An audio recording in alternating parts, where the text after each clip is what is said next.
This is Walt Disney World Today.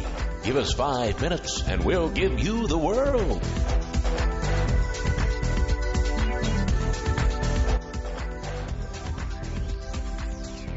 It's Friday, September 29th, 2005, and this is episode number 6 for Walt Disney World Today.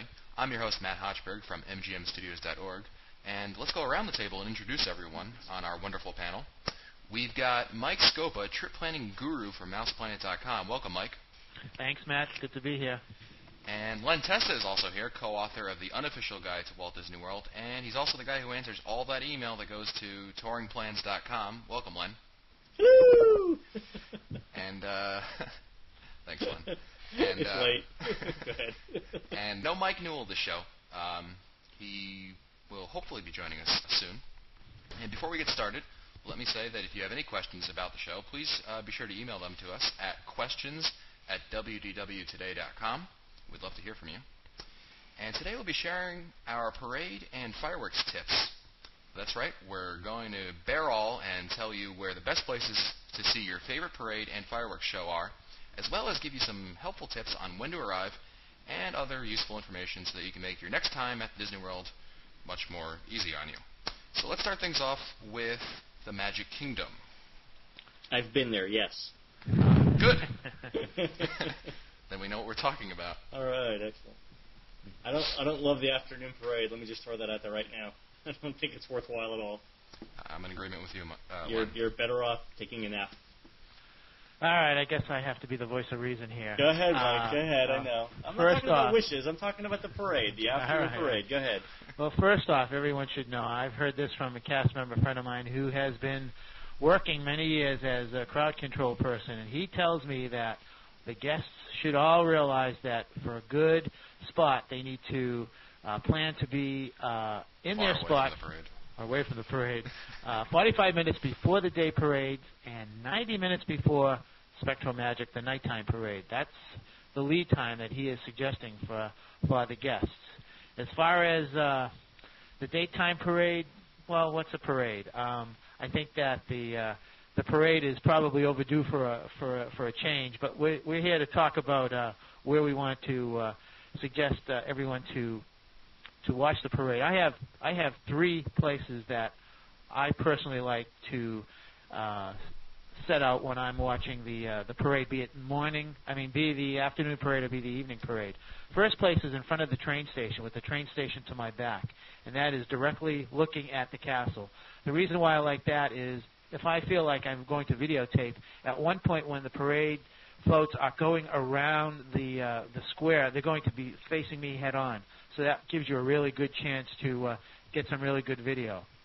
Are you on the ground floor there, Mike, or are you up on the train station? On the ground floor, Len, probably sitting up against a pole lamp so that I can relax and watch the floats. Of course, the daytime parade's coming down Main Street, USA, and the Spectral Magic parade emerges from right next to the firehouse. So that's one place I like to go. I also like to go actually for the afternoon parade. I like to go in Splash Mountain, right where Splash Mountain ends, because the floats come out of there, so you can see all the floats early on, and the parade gets over for you early. Whereas if you're down in the town square, it's about 15 to 20 minutes before the 3 o'clock parade gets there. So that's 2 places, and one other place is I like to sit outside Frontierland, right outside Country Bear Jamboree, and watch the parade go by. So those are 3 places in the Magic Kingdom that I like to stay for parades. I like to, you hit upon it, Mike, the spot right by for Spectral Magic. That's the one parade I will stay for, and it's the spot right at the end of the parade where it ends right by Splash Mountain. I like standing across from the bridge to go to Splash Mountain. There's a little inlet that they'll let you stand on, and it's great because, especially if you want to videotape and or take pictures of the parade, because you can prop your camera right up on the little wooden stilts or whatever those things are. Ooh, and smart. You don't have to worry about the jerkiness or the photos that come out, wrong. So that's my favorite spot. So you're on the mercantile side of Frontierland or the Splash Mountain side of Frontierland? No, I guess the mercantile. It's right by the path where if you were going to go to Adventureland. Oh, so farther down by Country Bear. No, other way. Sorry, the right by Pickersville. Even farther than that. It's right by the French fry stand. In fact. Oh, by the cart. Yep. Okay, so the corner of the cart. Okay, yes. Oh. There's a little inlet. You'll see there's like wooden thing that separates the dining area or something over there. Yeah, like a planter or something, or a fence. Yeah, it's a fence. I guess that's what they call those things. Those wooden post things. Yeah, Go those ahead. wooden posts.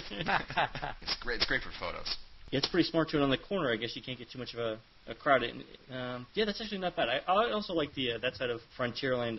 I like actually. There's a sign on one of the Frontierland shops that says Mercantile, and right below that sign is typically where they put the rocking chairs. I'm not one to invest 90 minutes ahead in waiting for a parade, but usually you can get something in that general area of Frontierland sometime around 25 minutes before the parade starts. I like that, and I like sort of the area right by the Liberty Square Bridge, that sort of covered area where you can get some seating. Mm-hmm. It's a little bit farther back, but you can also see the parade as it finishes up on Main Street by the castle and hangs that left to get into to go through Liberty Square. What about Wishes? What's the best place to go to see Wishes? Well, there are several places that I like to tell my friends to go. For the first and foremost prime real estate is about 100 yards in front of the Partner statue, head on, looking at the castle. That way you can see everything. You can see the perimeter fireworks. You can see Tink. It's a really a prime spot. The other areas that I like to recommend is in the Upper Rose Garden. That's a very nice place because you can see everything and you can hear the PA system really well up there. This past summer, I happened to try another spot that I really think people should give a shot at trying. This is behind the castle in Fantasyland, standing with the carousel to your left and Mickey's PhilharMagic to your right.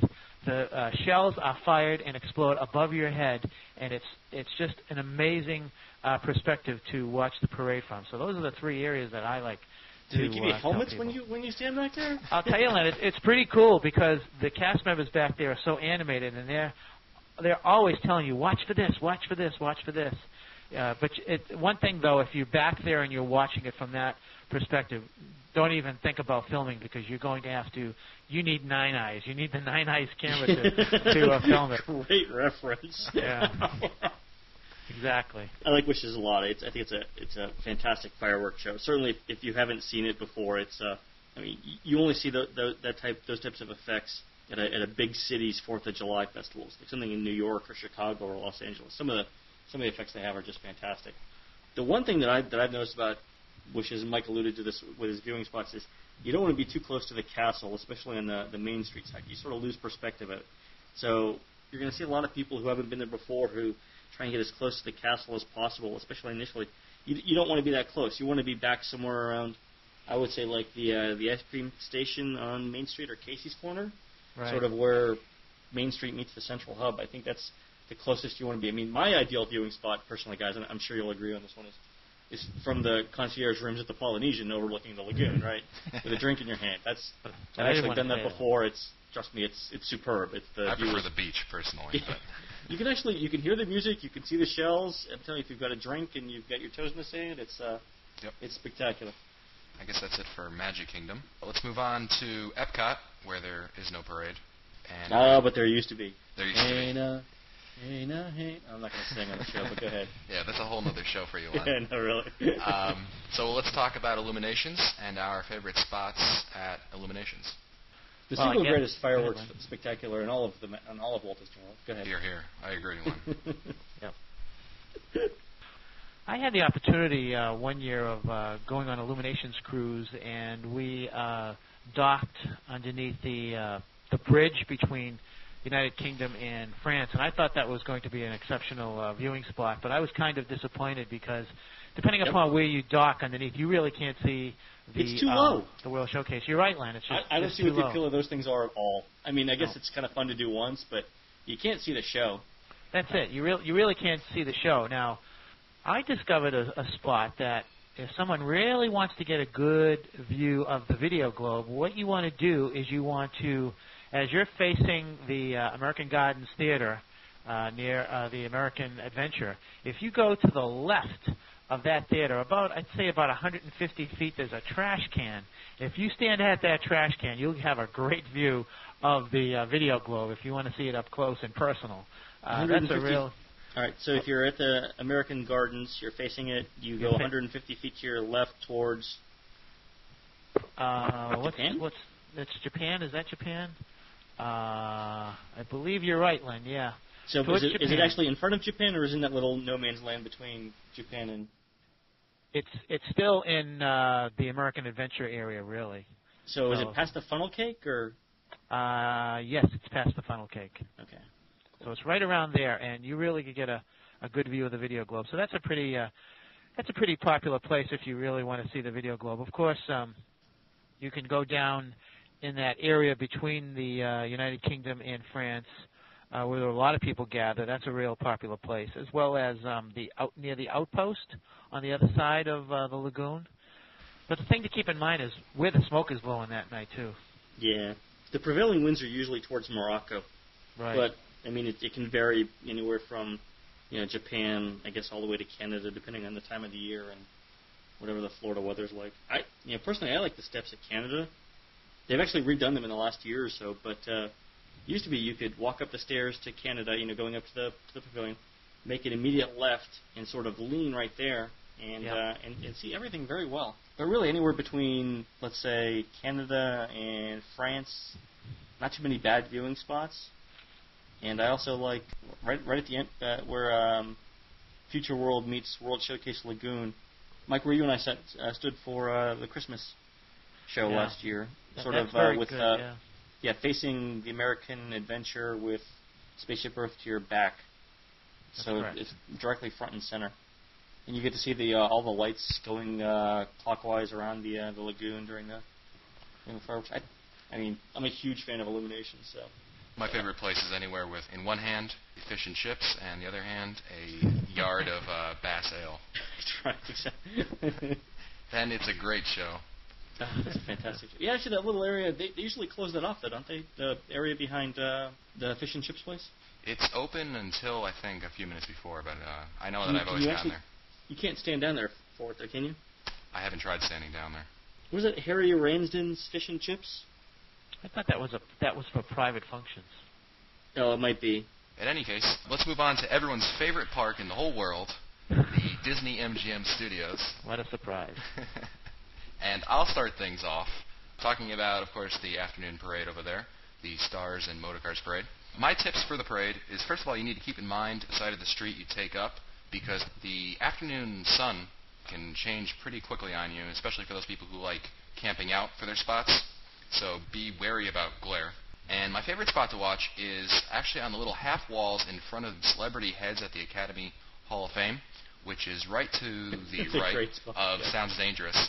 Yeah, it's great. And you can sit on those little walls, and no one can get in front of you. If you arrive about 30 minutes before parade time, you should be able to nab a spot.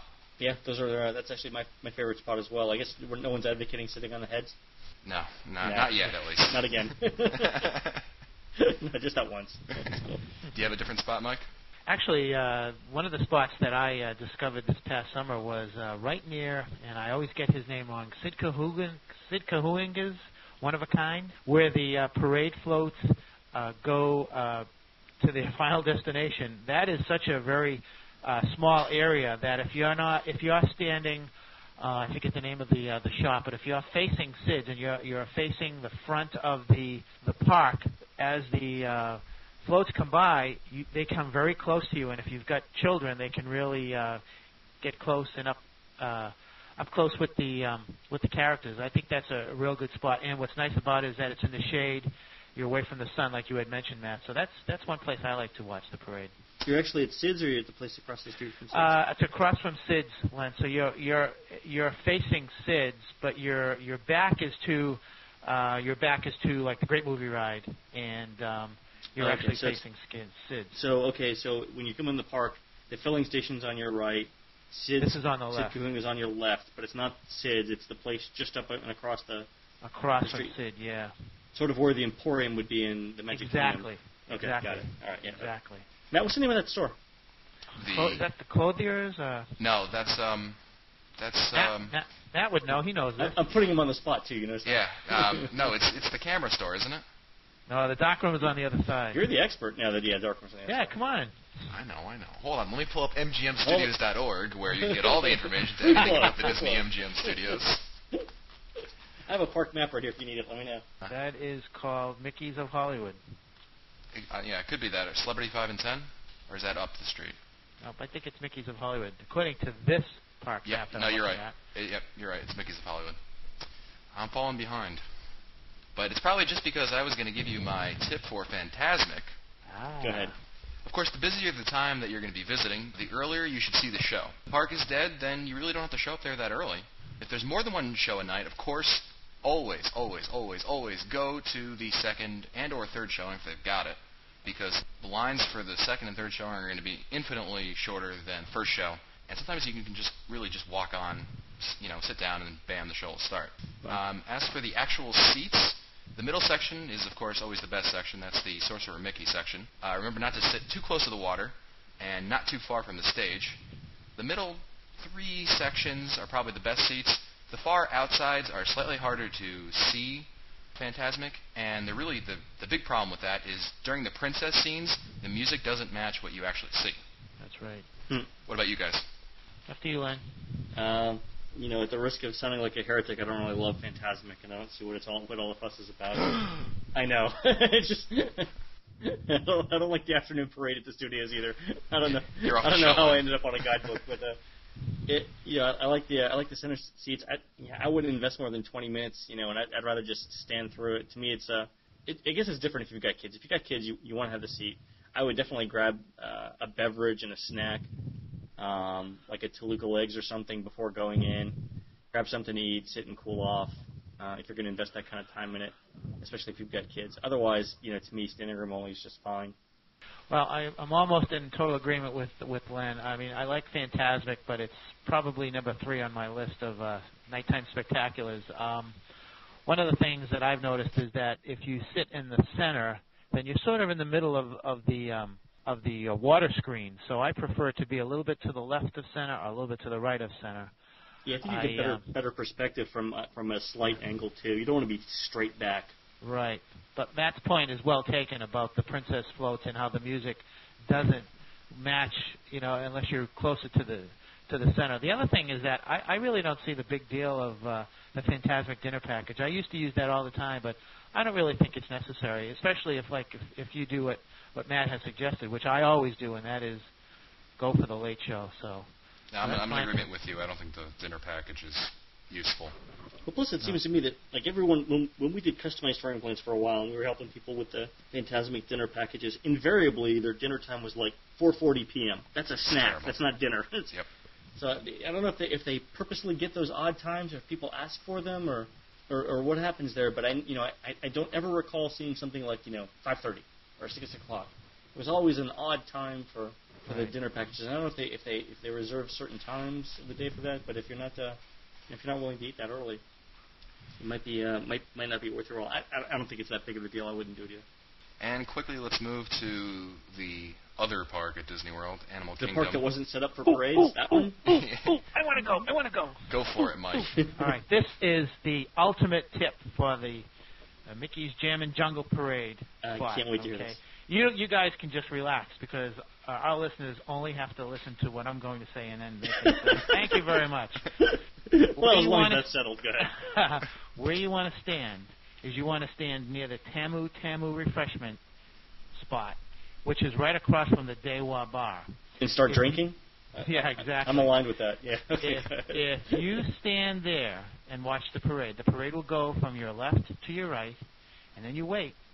Then you wait, and then eventually it'll come towards you. So you will actually be able to see the parade twice. And I think that's actually a war crime in the Geneva Convention, but I'm not sure. I'll have to go back and check. I don't know if you want to see that parade twice. From left to right, and then head on. Head on is really great if you're videoing or taking photographs. I was going to recommend the viewing tip we gave for the Magic Kingdom, which is avoid it, and the park in general. But tell us how you really feel, man. I don't know that you want to be in Africa during the parade. You don't want to be on that bridge, for God's sake. Don't be on the bridge. Whatever you do, it's be like getting caught in hell. It's hot, it's crowded, you can't move. If you're on the water side, the interior part of the bridge, you can't get out, you can't get drinks.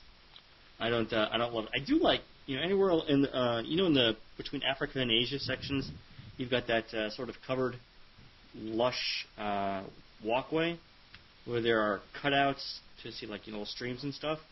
Those actually provide some pretty decent shade during the summer. So if you want to grab a beverage or something and watch the parade from there, that's not bad. But again, I don't think the parade's that great. I don't think the park is really set up well for parades. So I think it's I don't know. I think the Stars and Motocross Parade is probably the worst of the four. But this is number 3 on the list. So I don't know that I would go out of my way to see it. You're a big fan of the parades, Len, aren't you? Daytime parades don't do anything for me. I don't know what it is. I don't know if I'm always hot and crowded and fed up with the crowds by then, or whether it's just the aesthetics that I don't know what it is. Nighttime parades for me are better. Yeah, no, I like Spectrum Magic. It's the only parade I actually stick around for. Yeah, I mean the music is good, the lighting is good. It's not as hot. It's not as hot. It's cooler. Everyone's eating. You can get a drink. 3 o'clock in the afternoon is not. Have you guys noticed that the parades at the studios and the Animal Kingdom are designed to keep people in the parks longer? Notice that the lower the attendance at the park, the later in the day the parade is, because Disney figures that you're going to leave as soon as the parade's over. So I bet you if they could, they'd put the Animal Kingdom parade at 6 p.m. the afternoon parade. I think you're right. It'd be like it started 5:45. Just say, it's not technically evening because it's not 6 o'clock. Well, that's it for us today.